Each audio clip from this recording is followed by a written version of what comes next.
आज की वीडियो बहुत ही खास तथा ध्यान आकर्षित करने वाली है, क्योंकि आज हम अपने वीडियो के माध्यम से कुछ ऐसे महान शख्सियतों के बारे में बात करेंगे जिन्हें अमरत्व की प्राप्ति हुई। इनमें से कुछ ऐसे हैं जिनको उनके अच्छे कर्म तथा सद्गुणों के कारण देवताओं का दर्जा मिला और फलस्वरूप उन्हें त्रिदेवों द्वारा अमरत्व की प्राप्ति भी हुई। और इनमें से कुछ ऐसे भी हैं जिन्हें अपने द्वारा किए गए बुरे आचरण और अधर्मों के कारण श्राप के रूप में अमरत्व मिला। इन सभी लोगों को वेदों और विभिन्न पुराणों में चिरंजीवी कहकर संबोधित किया गया है। कई मान्यताओं और पुराणों के अनुसार 7 चिरंजीवी माने गए हैं, किंतु इन 7 के अलावा एक चिरंजीवी महर्षि मार्कंडेय भी हैं, जिन्हें 16 साल की उम्र में भगवान शिव द्वारा दिए गए वर से अमरत्व प्राप्त हुआ। आज हम इन्हीं लोगों के बारे में तथा उन्हें किस कारण अमरत्व मिला, इस पे चर्चा करेंगे। इस श्रृंखला के सबसे पहले स्थान पर आते हैं राजा बलि। बलि एक पुराण प्रसिद्ध विष्णु भक्त दानवीर महान योद्धा थे। विरोचन पुत्र दैत्यराज बलि सभी युद्ध कौशल में निपुण थे। वे वैरोचन नामक साम्राज्य के सम्राट थे, जिसकी राजधानी महाबलीपुर थी। इन्हें छल पूर्वक परास्त करने के लिए विष्णु का वामनावतार हुआ था। इन्होंने दैत्य गुरु शुक्राचार्य की प्रेरणा से देवों पर विजय पाकर स्वर्गलोक पर अधिकार कर लिया। उसके बाद राजा बलि ने विश्व विजित और शत अश्वमेघ यज्ञों का संपादन कर तीनों लोकों पर अधिकार जमा लिया। कालांतर में जब वो अंतिम अश्वमेघ यज्ञ का समापन कर रहे थे, तब दान के लिए वामन रूप में ब्राह्मण वेशधारी विष्णु उपस्थित हुए। शुक्राचार्य के समझाने पर भी बलि दान से विमुख न हुए। वामन ने 3 पग भूमि दान में मांगी और संकल्प पूरा होते ही विशाल रूप धारण कर प्रथम 2 पगों में ही पृथ्वी और स्वर्ग को नाप लिया। शेष दान के लिए बलि ने अपना मस्तक नपवा लिया। उनकी इस उदारता को देख भगवान ने उन्हें प्रसन्न होकर चिरंजीवी होने का वरदान दिया। लोक मान्यता है कि ओणम के पावन अवसर पर राजा बलि केरल में प्रतिवर्ष अपनी प्यारी प्रजा को देखने आते हैं। इस श्रृंखला के दूसरे स्थान पर आते हैं राजा केसरी और माता अंजना के पुत्र हनुमान। जब माता सीता की खोज में निकले पवन पुत्र लंका पहुँचे तो उन्होंने माता सीता को प्रभु राम का संदेश सुनाया, तो उनकी भगवान राम के प्रति श्रद्धा और समर्पण को देख माता जानकी ने उन्हें अजर अमर होने का आशीर्वाद दिया। इसके अलावा एक मान्यता ये भी है कि बचपन में जब केसरी नंदन सूर्य को फल समझकर निगलने के प्रयास में देवराज इंद्र द्वारा किए गए घात के कारण मूर्छित होकर एक पर्वत पर गिरे और उनकी बाईं ठुड्डी टूट गई, तब उनकी ये दशा देखकर वायुदेव को क्रोध आया। उन्होंने उसी क्षण अपनी गति को रोक दिया। इससे संसार का कोई भी प्राणी सांस न ले सका और सब पीड़ा से तड़पने लगे। तब सारे सूर असुर यक्ष आदि ब्रह्मा जी की शरण में गए। ब्रह्मा जी उन सबको लेकर वायुदेव के पास गए। वे मूर्छित हनुमान को अपनी गोद में लिए उदास बैठे थे। जब ब्रह्मा जी ने हनुमान को पुनः जीवित किया, फिर ब्रह्मा जी ने कहा कि कोई भी शस्त्र इसके अंग को हानि नहीं पहुंचा सकता। इंद्र ने कहा इसका शरीर वज्र से भी कठोर होगा। सूर्यदेव ने कहा कि वे उसे अपने तेज का शतांश प्रदान करेंगे तथा शास्त्र मर्मज्ञ होने का भी आशीर्वाद दिया। वरुण ने कहा मेरे पाश और जल से ये बालक सदा सुरक्षित रहेगा। यमदेव ने आरोग्य रहने का आशीर्वाद दिया। यक्षराज, कुबेर, विश्वकर्मा आदि देवों ने भी कई अमोघ वरदान दिए, जिनमें से शिव जी का एक वरदान ये भी था कि उन्हें लंबे जीवन और दीर्घ आयु की प्राप्ति हो। आज भी ऐसे अनेक संदर्भ सामने आए हैं जब लोगों ने उन्हें देखने का दावा किया है। लोगों की मान्यता है कि वो आज भी इस धरती पर उपस्थित हैं तथा अपने भक्तों का विघ्नहर उन्हें दर्शन भी देते हैं। तीसरे स्थान पर हैं कौरवों और पांडवों के गुरु कृपाचार्य। ये भी 7 चिरंजीवियों में से एक है। गौतम ऋषि के पुत्र का नाम शार्दूल था। उनका जन्म बाणों के साथ हुआ था। उन्हें वेदाभ्यास में थोड़ी भी रुचि नहीं थी और धनुर्विद्या से उन्हें अत्यधिक लगाव था। वे धनुर्विद्या में इतने निपुण हो गए कि देवराज इंद्र उनसे भयभीत रहने लगे। इंद्र ने उन्हें साधना से डिगाने के लिए नामपदी नामक एक देव कन्या को उनके पास भेज दिया। उस देव कन्या के गर्भ से 2 यमज भाई बहन हुए। पिता माता ने उन्हें जंगल में छोड़ दिया, जहाँ महाराज शांतनु ने इनको देखा। इन पर कृपा करके दोनों को पाला पोसा, जिससे इनके नाम कृप तथा कृपी पड़ गए। अपने पिता की तरह ही कृपाचार्य भी परम धनुर्धर हुए। महामहिम भीष्म ने इन्हीं कृप को पांडवों और कौरवों की शिक्षा दीक्षा के लिए नियुक्त किया। कुरुक्षेत्र के युद्ध में ये कौरवों के साथ थे और उनका नष्ट हो जाने पर पांडवों के पास आ गए। बाद में इन्होंने परीक्षित को अस्त्र विद्या सिखाई। इनके सद्गुणों तथा धर्म के प्रति प्रेम को देखकर ही इन्हें भगवान श्री कृष्ण ने चिरंजीवी होने का वरदान दिया। चौथे स्थान पर है पांडवों और कौरवों के गुरुपुत्र अश्वत्थामा। अश्वत्थामा भी अपने पिता की तरह शास्त्र व शस्त्र विद्या में निपुण थे। महाभारत युद्ध में ये कौरव पक्ष के एक सेनापति थे। उन्होंने घटोत्कच पुत्र अंजन पर्वा का वध किया।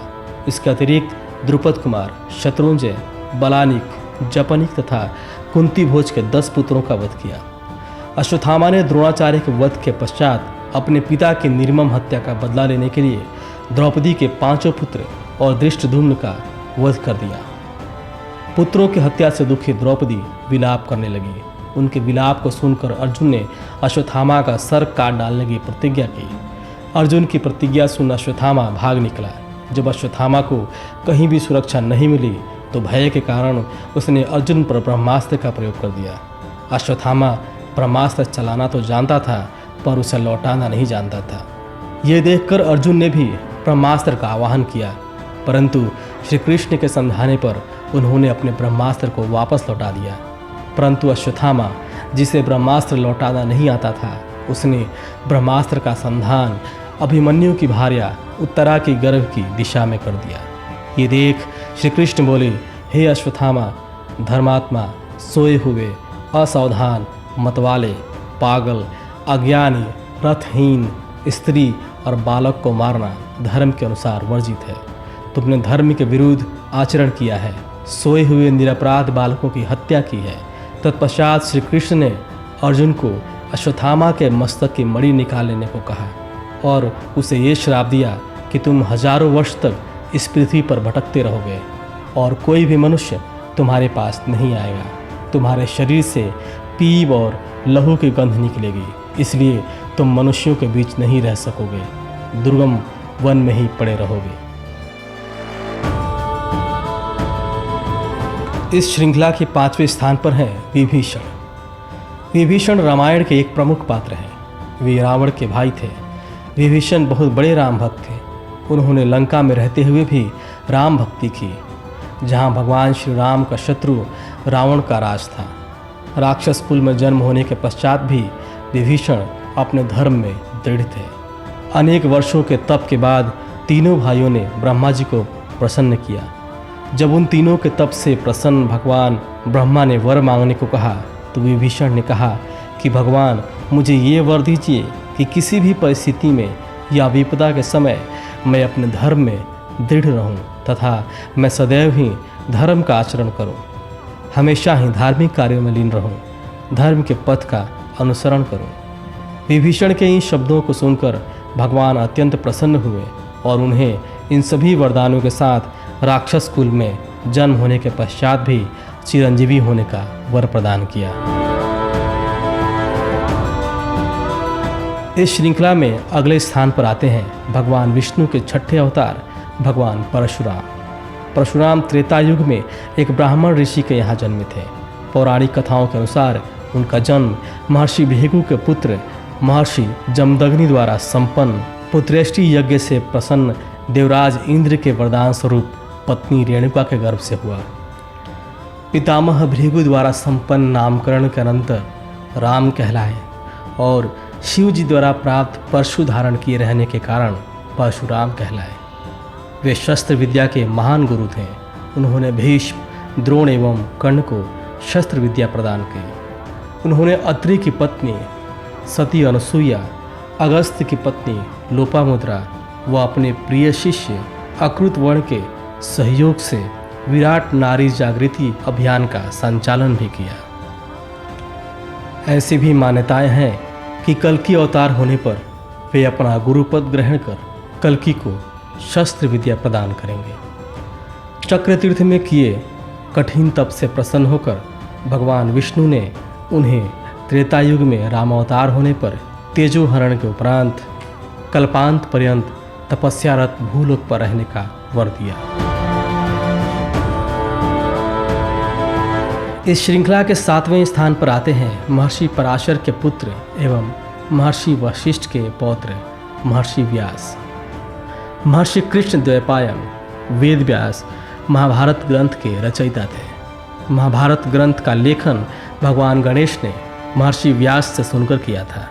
वे महाभारत के रचयिता ही नहीं बल्कि उन घटनाओं के साक्षी भी रहे जो क्रमानुसार घटित हुए। उन्होंने इसके साथ 18 पुराणों की भी रचना की।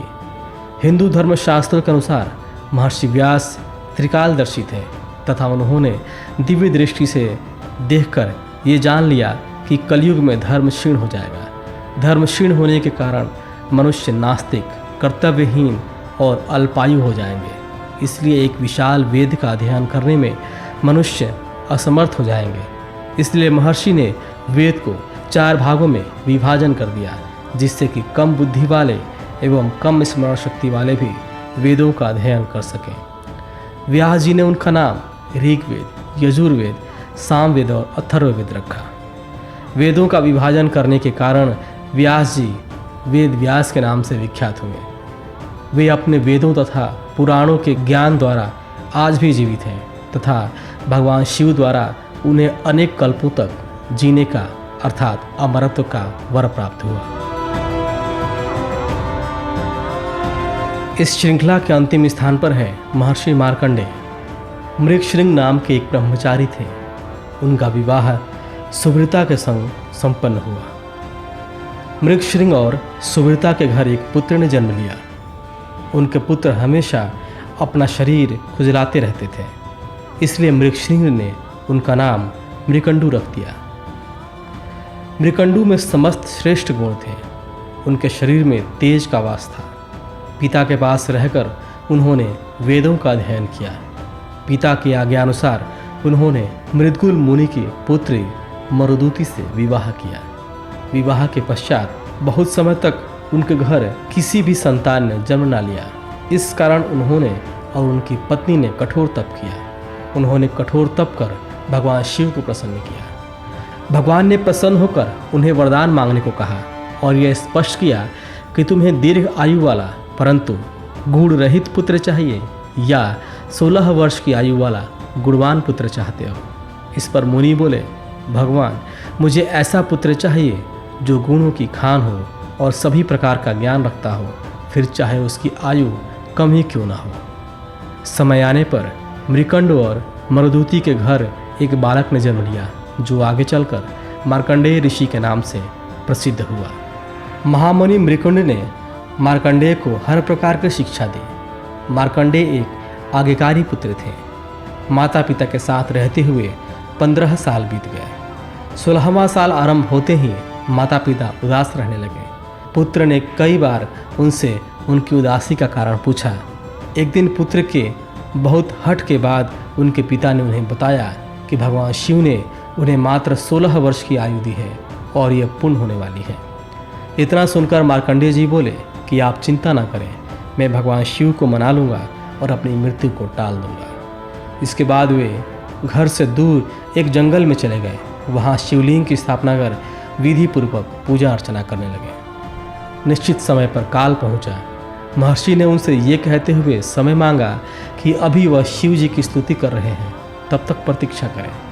काल ने ऐसा करने से मना कर दिया और उसने महर्षि को ग्रसना चाहा। तब महर्षि शिवलिंग से लिपट गए।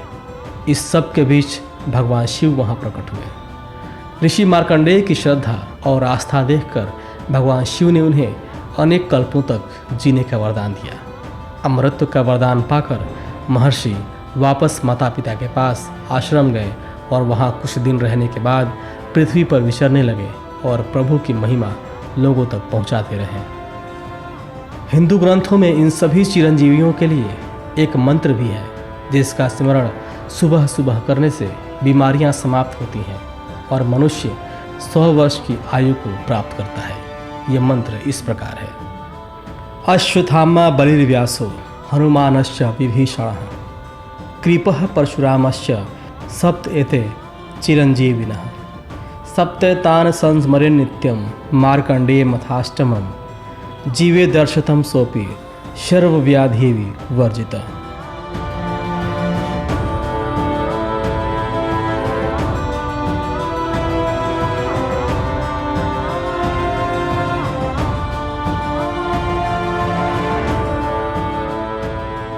इसी प्रकार के अपडेट्स लेते रहने के लिए हमारे चैनल हिंदू रिचुअल्स को सब्सक्राइब करना और बेल आइकन को क्लिक करना ना भूलें। धन्यवाद।